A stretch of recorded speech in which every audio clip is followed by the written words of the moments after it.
एक भी आंसू क्या नहीं क्या गिरा। नाम है आपका? गीता। गीता जी, क्या हुआ है, थोड़ा सा बता दीजिए। ये मेरी बहन को यहाँ पे लाके जबरदस्ती लेके आई हुई है और मैं 15 दिन हो गए। 15 दिन में 2 बारी बात कराई। ये परसों कहती है मेरे से बहस कर रही है। उसी वाली रात को उसने मार दिया मेरी बहन को। फोन पे बात भी नहीं करने दी। आपकी बहन का नाम क्या है और सविता। कहाँ से लेके आए हैं? सविता चंडीगढ़ चंडीगढ़ से लाए से। यहाँ।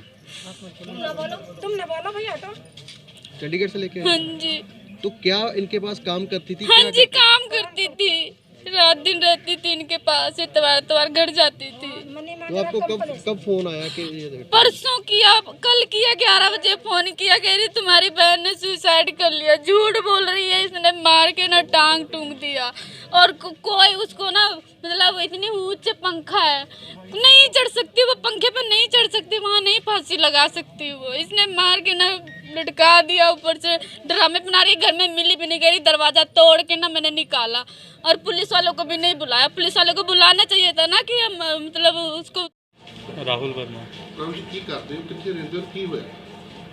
ਅਸੀਂ ਦੋਨੋਂ ਪੇਸ਼ੇ ਤੋਂ ਡਾਕਟਰ ਹਾਂ, ਪ੍ਰਾਈਵੇਟ ਜੌਬ ਕਰਦੇ ਹਾਂ ਅਸੀਂ, ਤੇ ਅਸੀਂ ਚੰਡੀਗੜ੍ਹ ਰਹਿੰਦੇ ਹਾਂ। ਇੱਥੇ ਮੇਰੇ ਫਾਦਰ ਸਾਹਿਬ ਦਾ ਮਕਾਨ ਹੈ ਜਿੱਥੇ ਅਸੀਂ ਸਾਲ ਬਾਅਦ ਆਏ ਸੀਗੇ ਕਿ ਸਾਲ ਹੋ ਗਿਆ ਸੀ ਸਾਨੂੰ ਇੱਥੇ ਆਏ। ਕੇਅਰ ਟੇਕਰ ਰੱਖਿਆ ਹੋਇਆ ਇੱਕ ਕਿਰਾਏਦਾਰ ਹੈ ਇੱਥੇ ਕਿ ਸਾਲ ਬਾਅਦ ਇੱਕ ਵਾਰੀ ਕਾਫੀ ਟਾਈਮ ਹੋ ਗਿਆ ਘਰ ਦੇਖ ਆਈਏ, ਕਿਉਂਕਿ ਅੰਕਲ ਵੀ ਕਹਿ ਰਹੇ ਸੀਗੇ ਘਰ ਇੱਕ ਫੇਰਾ ਮਾਰ ਲਓ ਕਾਫੀ ਦੇਰ। ਇਸ ਕਰਕੇ ਅਸੀਂ ਮੈਂ ਮੇਰੀ ਵਾਈਫ मेरा छोटा बच्चा असी आए थे। ਜਦੋਂ ਤੁਸੀਂ ਆਏ ਤਾਂ ਕੀ ਗੱਲ ਹੋਈ, ਕੀ ਤੁਹਾਨੂੰ ਲੱਗਾ? कुछ भी नहीं गल हुई साडी। असी रैगूलर अपना मेरे ऑफिस का काम है, इत्थों मैं अमृतसर जाता रहा ते मेरी वाइफ नूं वर्क फ्रॉम होम सी, अपना घरों काम करती रही है रैगूलरली। असी घर ही सीगे। मेरी लैफ्ट लैग का इशू सी, थोड़ी इंजरी सी। अमृतसर मैं डॉक्टर्स नूं कंसल्ट करने वास्ते भी गया, बाकी मेरी जॉब भी सी। कोई इहो जी गल नहीं सी साडे घर। वो सिर्फ ਬੱਚੇ ਦੇ ਧਿਆਨ ਵਾਸਤੇ ਅਸੀਂ ਰੱਖਿਆ ਸੀਗਾ ਉਹਨੂੰ ਕਿ ਸਾਡਾ 4 ਸਾਲ ਹੋ ਗਏ। ਮੇਰੇ ਫਾਦਰ ਸਾਹਿਬ ਜਦੋਂ ਸੀਗੇ 16-17 ਸਾਲ ਹੋਏਗੀ। ਚਾਈਲਡ ਲੇਬਰ ਨਹੀਂ ਹੈ ਇੱਥੇ, ਲੇਬਰ ਨਹੀਂ ਹੈ, ਕਿਉਂਕਿ ਉਹ ਸਾਡੇ ਬੱਚਿਆਂ ਵਰਗੀ। ਉਹ 12 ਸਾਲ ਦੀ ਹੋਏਗੀ। ਉਹਨੂੰ ਫਾਦਰ ਸਾਹਿਬ ਸੀਗੇ ਉਦੋਂ ਅਸੀਂ ਸਿਰਫ ਬੱਚੇ ਦੇ ਵਾਸਤੇ ਸੀਗੀ ਉਹ ਨਾਲ, ਕਿ ਉਹ ਬੱਚੇ ਨਾਲ ਖੇਲੇਗੀ। ਐਜ਼ ਮੇਡ ਨਹੀਂ ਸੀ ਉਹ ਸਾਡੀ, ਐਜ਼ ਮੇਡ ਨਹੀਂ ਸੀਗੀ ਉਹ, ਸਾਡੇ ਬੱਚਿਆਂ ਵਰਗੀ ਸੀਗੀ। ਉਹਨੂੰ ਉਵੇਂ ਰੇਜ਼ ਕੀਤਾ, ਉਹਨੂੰ ਅਸੀਂ ਐਜੂਕੇਟ ਵੀ ਝੂਠ बोल रहे हैं। उसको फ़ोन आ रहे थे सारे। तो पुलिस देखी कौन झूठ बोल रहा है, कौन सच बोल रहा है? मैं तो अपनी बात कह रहा हूँ कि रात को उसको 11:कितने पे हम 11 बजे आपकी बहन बात नहीं मान रही, हमारे साथ नहीं चल रही। वो बोल रही है मैंने धारीवाल रुकना है। हमने बोला गुरदासपुर चलो क्योंकि मैं एडमिटेड था। इसको समझाओ हम अकेला नहीं छोड़ सकते। हम इस जो केयर टेकर है हमारा, उसने मना कर दिया आपकी बहन ने कि वो उसके साथ भी नहीं रुकेगी, अकेले रुकना चाहती है।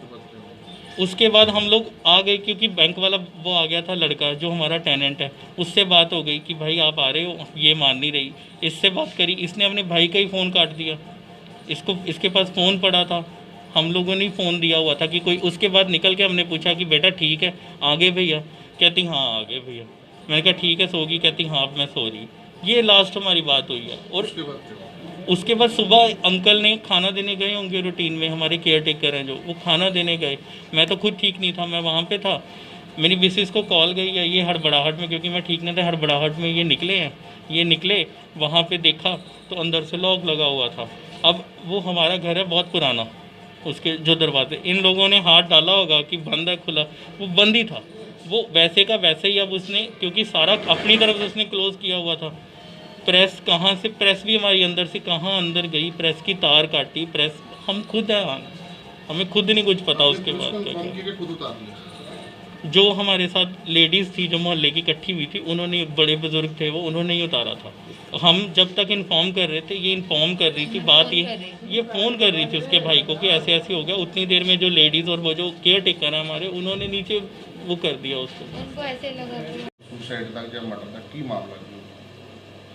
डॉक्टर राहुल जिहड़े आ वो मनी माजरा तो इत्थे आए सी। बेसिकली वो नवी आबादी धारीवाल दे रहने वाले आ। कुछ समय तो उत्थे अपनी BASM दी BAMS डॉक्टर ने वो प्रैक्टिस करते हैं तो उत्थे सैटल ने। तो उन्होंने एक जिहड़ी केयर टेकर मतलब घर रखी हुई सविता नाम की लड़की, उसकी उम्र 17-18 साल होएगी अबाउट। तो काफ़ी समय तो उन्होंने नाल सीगी वो। तो मतलब 2 अक्तूबर तो इत्थे वो अपने पेरेंट्स मतलब नवी आबादी धारीवाल आए सी। ਤੇ ਉੱਥੇ ਰਹਿ ਰਹੇ ਸੀ ਦੋਨੋਂ, ਮਤਲਬ ਇਹਦੀ ਮੀਆਂ ਬੀਬੀ ਦੋਨੋਂ ਸੀ, ਨਾਲ ਬੇਟਾ ਸੀ ਇਹਨਾਂ ਦਾ, ਤੇ ਨਾਲ ਹੀ ਸਬਿਤਾ ਲੜਕੀ ਸੀ। ਤੇ ਕਿਤੇ ਮਤਲਬ ਪਰਸੋਂ ਕਿਤੇ ਠੀਕ ਨਹੀਂ ਸੀਗੇ, ਤੇ ਡਾਕਟਰ ਸਾਹਿਬ ਇਹ ਆਪਣੀ ਟ੍ਰੀਟਮੈਂਟ ਵਾਸਤੇ ਇਹਨਾਂ ਦਾ ਬੇਟਾ, ਇਹਨਾਂ ਦੀ ਵਾਈਫ ਤੇ ਤਿੰਨੋਂ ਜਾਣੇ ਪਠਾਨਕੋਟ ਗਏ। ਪਠਾਨਕੋਟ ਤੋਂ ਜਦੋਂ ਇਹ ਪਰਸੋਂ ਰਾਤ ਕਰੀਬ 10 ਕੁ ਵਜੇ ਫਿਰ ਵਾਪਸ ਆਏ ਨੇ, ਤੇ ਕਹਿੰਦੇ ਸਬਿਤਾ ਨੂੰ ਕਹਿੰਦੇ ਵੀ ਅਸੀਂ ਤੈਨੂੰ ਘਰ ਇੱਥੇ ਇਕੱਲੀ ਹੈ, ਤੂੰ ਭਾਵੇਂ ਮਤਲਬ ਹੋਰ ਵੀ ਕਿਰਾਏਦਾਰ ਨੇ ਇੱਥੇ, ਮਤਲਬ ਫੀਮੇਲ ਔਰਤ ਵੀ ਹੈਗੀ ਹੈ, ਪਰ ਤੂੰ ਸਾਡੇ ਨਾਲ ਚੱਲ, ਤੇ ਇੱਥੇ ਇਕੱਲੀ ਕੀ ਕਰੇਂਗੀ। ਇਹ ਕੋਈ 10-11 ਵਜੇ ਬੋਟ ਦੀ ਰਾਤ ਦੀ ਗੱਲ, ਪਰ ਉਹ ਸਬਿਤਾ ਮੰਨੀ ਨਹੀਂ, ਕਹਿੰਦੀ ਮੈਂ ਨਹੀਂ ਤੁਹਾਡੇ ਨਾਲ ਉੱਤੇ ਜਾਣਾ, ਮੈਂ ਇੱਥੇ ਰਹਿਣਾ। ਤੇ ਫਿਰ ਇਹਦੀ ਜਿਹੜੀ ਡਾਕਟਰ ਦੀ ਵਾਈਫ ਆ, ਉਹਨੇ ਫਿਰ ਇਹਦੇ ਭਰਾ ਨਾਲ ਫੋਨ 'ਤੇ ਵੀ ਗੱਲ ਕਰਾਈ ਵੀ ਇਹ ਸਾਡੇ ਨਾਲ ਜਾ ਨਹੀਂ ਰਹੀ, ਬਹਿਸ ਕਰਦੀ ਹੈ। ਤੇ ਇਹਦਾ ਬ੍ਰਦਰ ਫਿਰ ਕਹਿੰਦਾ ਕੋਈ ਨਹੀਂ, ਤੁਸੀਂ ਚਲੋ ਇਹਨੂੰ ਸਮਝਾਓ ਤੇ ਚੰਡੀਗੜ੍ਹ ਲੈ ਆਓ, ਆਪਾਂ ਸਮਝਾ ਲਾਂਗੇ ਕੀ ਗੱਲ ਆ। ਇਹ ਮੁੜ ਕੇ ਫਿਰ ਡਾਕਟਰ ਸਾਹਿਬ ਚਲੇ ਗਏ ਨੇ, ਇਹਨੇ ਮਤਲਬ ਰੋਟੀ ਰਾਟੀ ਖਾ ਕੇ ਤੇ ਸੌਂ ਗਈ, ਇਹਨੇ ਕੁੰਡੀ ਲਾ ਲਈ ਅੰਦਰੋਂ।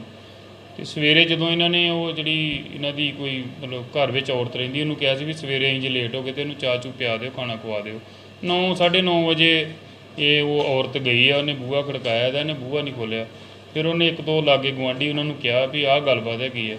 ਜਦੋਂ ਜਾ ਕੇ ਦੇਖਿਆ ਬੂਹਾ ਇਹਨਾਂ ਨੇ ਮਤਲਬ ਹਿਲਾ ਕੇ ਖੋਲ੍ਹਿਆ, ਲੱਕੜ ਦਾ ਦਰਵਾਜ਼ਾ ਹੈ, ਤੇ ਇਹ ਫਿਰ ਜਿਹੜੀ ਆ ਉਹਨੇ ਫਾਹ ਲਿਆ ਹੋਇਆ ਸੀਗਾ ਪੱਖੇ ਦੇ ਨਾਲ, ਤਾਰ ਨਹੀਂ ਜਿਹੜੀ ਫ੍ਰਿਜ ਦੀ ਸੌਰੀ ਇਹਦੀ ਪ੍ਰੈਸ ਦੀ ਤਾਰ ਆ, ਉਹ ਕੱਟ ਕੇ ਉਹਦੇ ਨਾਲ ਉਹਨੇ ਫਾਹ ਲਿਆ।